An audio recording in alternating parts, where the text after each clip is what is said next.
Back to news. బీసీలకు సమన్యాయం జరగాలన్నదే రేవంత్ సర్కార్ లక్ష్యమన్నారు మంత్రి కొండా సురేఖ. బీసీ బంద్లో పాల్గొన్న ఆమె రాహుల్ గాంధీ ఆదేశాలతో కులగణన చేశామన్నారు. బిల్లు పెట్టడం, ఆర్డినెన్స్ తేవడం, కౌన్సిల్లో పెట్టడం చేశామన్నారు. అన్నీ చేసిన తర్వాతే గవర్నర్కు పంపామన్నారు మంత్రి. గవర్నర్ సంతకం పెట్టకపోగా కేంద్రానికి పంపడం దేనికి నిదర్శనమన్నారు. బీసీ రిజర్వేషన్లు రాకుండా అడ్డుకుంటోంది బీజేపీ, బీఆర్ఎస్ఏ అంటున్న మంత్రి కొండా సురేఖతో మా ప్రతినిధి Anil face to face. BC బంద్కు మద్దతుగా మంత్రి కొండా సురేఖ కూడా బంద్లో పాల్గొన్నారని చెప్పాలి. ప్రస్తుతం మనతో పాటు మంత్రి కొండా సురేఖ గారు ఉన్నారు, వారితో మాట్లాడదాం. మేడం చెప్పండి, బీసీ బంద్కు మద్దతుగా మీరు పాల్గొంటున్నారు, ఏ విధంగా చెప్పగలుగుతారు? ఈ బంద్కు సంబంధించి పిలుపుని ఏ విధంగా ఇచ్చారు? ఇదేంటంటే మేము బీసీలకు సమన్యాయం, సోషల్ జస్టిస్ కోసమని రాహుల్ గాంధీ గారు ఇచ్చిన డిక్లరేషన్ అమలు చేయాలనే ఒక లక్ష్యంతో మన ముఖ్యమంత్రి గారు చిత్తశుద్ధితోటి ఆయన చేయాల్సిన కార్యక్రమాలన్నీ కూడా చేశారు. మేము కులగణన చేశాము, అసెంబ్లీలో మనం బిల్లు ప్రవేశపెట్టాము, ఆర్డినెన్స్ తీసుకొచ్చాము, కౌన్సిల్లో పెట్టాము. అన్నీ చేసిన తర్వాతనే ఈరోజు గవర్నర్ దగ్గరికి పంపించాము. గవర్నర్ ఒక సంతకం పెట్టుంటే ప్రాబ్లం ఇక్కడే సాల్వ్ అయ్యేది. కానీ ఆ గవర్నర్ సంతకం పెట్టకుండా కేంద్రానికి పంపించడం ఏదైతే ఉందో అక్కడే బీజేపీ కుట్ర తెలుస్తూ ఉన్నది. అంటే దాన్ని ఆపాలి అనే ఉద్దేశంతో వాళ్ళు కేంద్రం వరకు తీసుకెళ్లారు. సరే చూసాము, ఇప్పుడు వస్తుంది అప్పుడు వస్తుంది నెలల తరబడి పెట్టుకొని వాళ్ళు దాన్ని బయటికి తీయకపోతే, ఇక్కడ లోకల్ బాడీ ఎలక్షన్స్ లేకపోతే గ్రామాలలో అభివృద్ధికి ఇబ్బంది అవుతూ ఉంటే మనకు సుప్రీంకోర్టు గైడ్ లైన్స్ ప్రకారం, డైరెక్షన్ ప్రకారము మేము ఎలక్షన్ నోటిఫికేషన్ ఇచ్చి ముందుకు పోతున్న తరుణంలో వీళ్ళు పోయి సుప్రీంకోర్టులో మేము జీవో ఇచ్చి పోతుంటే వీళ్ళు సుప్రీంకోర్టుకు పోయి ఈ జీవో ప్రకారం మీరు ఇవ్వద్దు అని చెప్పి పోట్లాడి జీవోకు అడ్డు పడి ఈరోజు ఇక్కడ హైకోర్టులో డైరెక్షన్ స్టే తీసుకొచ్చారు. మళ్ళీ దీని తర్వాత మేము సుప్రీంకోర్టుకు పోతే అక్కడ వచ్చే వాళ్ళు ఇంప్లీడ్ అయ్యారు.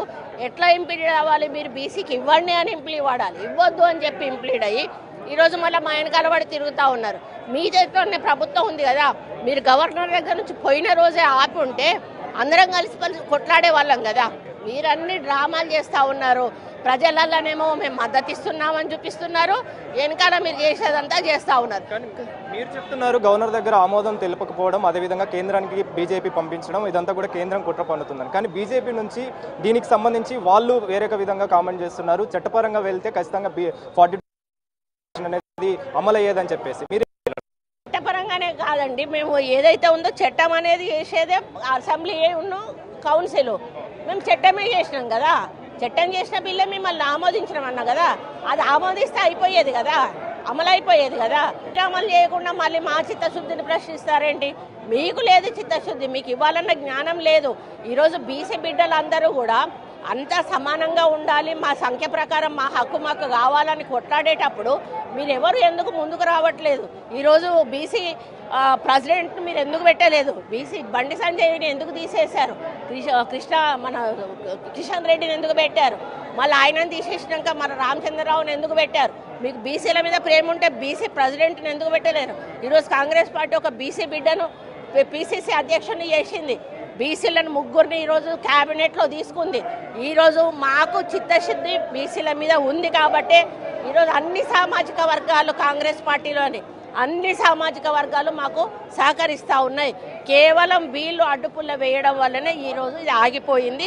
100% దీనికి బాధ్యులు బీజేపీ వాళ్ళు, బీఆర్ఎస్ వాళ్ళు. బీజేపీ మరి ఈ బీసీ బంద్కి మద్దతు పలుకుతూ కూడా వాళ్ళు కూడా బంద్లో పాల్గొంటున్నారు. మరి వాళ్ళ యొక్క వైఖరి ఏముందని చెప్పగలుగుతారు? ఇది ద్వంద్వ వైఖరి అండి, ద్వంద్వ వైఖరి. వాళ్ళు సాధించేది ప్రభుత్వం ఉన్నది, వాళ్ళు పోయి సాధించాలి. వాళ్ళు ధర్నా చేయొద్దు. మేము ధర్నా చేస్తున్నామంటే మేము రాష్ట్ర ప్రభుత్వం మీద ధర్నా చేయడం లేదు, మేము కేంద్ర ప్రభుత్వానికి నిరసనగా ధర్నా చేస్తున్నాం. వాళ్ళు ఎవరి కోసం ధర్నా చేస్తున్నారు? వాళ్ళు రాష్ట్ర ప్రభుత్వం మీద చేస్తున్నారా, కేంద్ర ప్రభుత్వం మీద చేస్తున్నారా? కాంగ్రెస్ ప్రభుత్వం కూడా మొత్తం నెగటివ్గా పనిచేస్తుందని చెప్పేసి కూడా ఏంటో పాయింట్స్ రాసి మాట్లాడితే బాగుంటది కదా. ఒకసారి పాయింట్స్ రాసి, అసలు వాళ్ళు అందరూ లాయర్లు ఉన్నారు, పెద్ద పెద్ద ఎడ్యుకేటెడ్ మెంబర్స్ ఉన్నారు. నేను వాళ్ళంతా కూడా చదువుకోలేదండి. నేను ఒక 5వ సారి నేను ఎమ్మెల్యేను, మినిస్టర్ను. అసలు మనకు రూల్స్ రెగ్యులేషన్స్ ఏంటో మాకు తెలుసు, మరి వాళ్ళకి తెలుసో తెలీదో నాకు తెలియదు. చట్టం అనేది చేసేదే అసెంబ్లీ. ఇంకా మేము అందులో చేసినాక మా దాన్ని ప్రశ్నించాల్సిన అధికారమే వాళ్ళకి లేదు. వాళ్ళు మాట్లాడాలి. తర్వాత మేము చేయాల్సిందంతా 100% చట్టబద్ధంగా చేశాము. సంతకం అనేది మీరు పెట్టియలేదు. కావాలని ఇక్కడ నుంచి కేంద్రానికి పంపించారు, అది ఆపడానికే పంపించారు. మరి కేంద్రం నుంచి అయినా ఆయన ఏదైతే ప్రెసిడెంట్ మేము ఇయ్యము లేకపోతే మేము ఇస్తాము, ఏదో ఒక క్లారిటీ కూడా ఇవ్వాలి కదా. ఇవ్వకుండా లోపల ఆయన ఫైల్ పెట్టుకొని కూర్చుంటాడు, ఇటు ప్రధానమంత్రి మాట్లాడాడు, ఇటు వాళ్ళ క్యాబినెట్ సెంట్రల్ క్యాబినెట్ మాట్లాడదు, ఇక్కడున్న మన మంత్రులు మాట్లాడరు, ఇక్కడున్న బీజేపీ ఎమ్మెల్యేలు మాట్లాడరు. ఈరోజు మేము బంధనంగానే బయటకు వచ్చి మా మీద బురద చల్లుతారు. ఎందుకండి మేము అడిగేది న్యాయం అడుగుతున్నాము, మేము ఇచ్చింది మాకు పాస్ చేసి ఇవ్వండి అని అడుగుతున్నాము. మేము వాళ్ళు చేస్తలేరనే కదా జీవో 9 రిలీజ్ చేసింది, లేకపోతే మాకు ఏం అవసరం చేయడానికి. ఈరోజు పోవాలి లోకల్ బాడీకి పోవాలి అంటే కంపల్సరీ మేము రిజర్వేషన్తో పోవాలి, మీరు ఇస్తలేరు. అందుకని జీవో 9 తీసి మేము పోదామని ప్రయత్నిస్తే దానికి కూడా మీరు అందులో ఇంప్లీడ్ అయిపోయి మీరు ఇవ్వడానికి వీల్లేదంటేనే కదా హైకోర్టులో ఆగిపోయింది, సుప్రీంకోర్టులో ఆగిపోయింది. మళ్ళీ మా చిత్తశుద్ధిని మీరు ఎట్లా ప్రశ్నిస్తారు? 100% ఇక్కడ దొంగలు బీఆర్ఎస్ వాళ్ళు, బీజేపీ వాళ్ళు. బీసీ మహిళగా మీరేం చెప్తారు? అంటే బీసీలకు అన్యాయం జరుగుతుందని చెప్తారు, ఏం చెప్తారు? బీసీలకు అన్యాయం బీజేపీ వల్ల జరుగుతుంది, బీఆర్ఎస్ వల్ల జరుగుతుంది.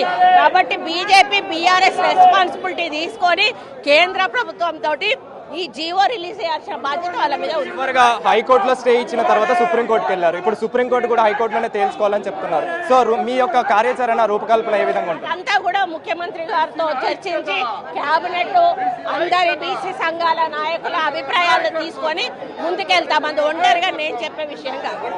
సో మొత్తానికైతే కొండా సురేఖ మంత్రి చెప్తున్న వివరాల ప్రకారం ముఖ్యంగా దీనికి సంబంధించి బీసీ బంద్కు మద్దతుగా అయితే ప్రెసిడెంట్ కొండా సురేఖ పాల్గొన్నారని చెప్పాలి. ముఖ్యంగా బీసీ రిజర్వేషన్ల విషయంలో బీజేపీ ద్వంద్వ వైఖరి వ్యవహరిస్తుందని చెప్పేసి ముఖ్యంగా కేంద్రానికి అంటే గవర్నర్ ఆమోదం తెలుపకుండా కేంద్రానికి పంపించి అదేవిధంగా వాళ్ళే చట్టపరంగా వెళ్ళాలని చెప్పేసి కూడా చెప్పడం అనేది చాలా వరకు కూడా ద్వంద్వ వైఖరి వ్యవహరిస్తున్నారని చెప్పేసి అయితే కొండా సురేఖ చెప్తున్నారు. ఖచ్చితంగా బీసీలకి అన్యాయం జరగకుండా బీసీ రిజర్వేషన్ అమలయ్యే విధంగా అయితే ఖచ్చితంగా కార్యాచరణ ఉంటుందని చెప్పేసి అయితే మంత్రి కొండా సురేఖ చెప్తున్నారు. కెమెరా పర్సన్ శ్రీకాంత్తో కలిసి అనిల్, బిగ్ టీవీ, సికింద్రాబాద్ నుంచి.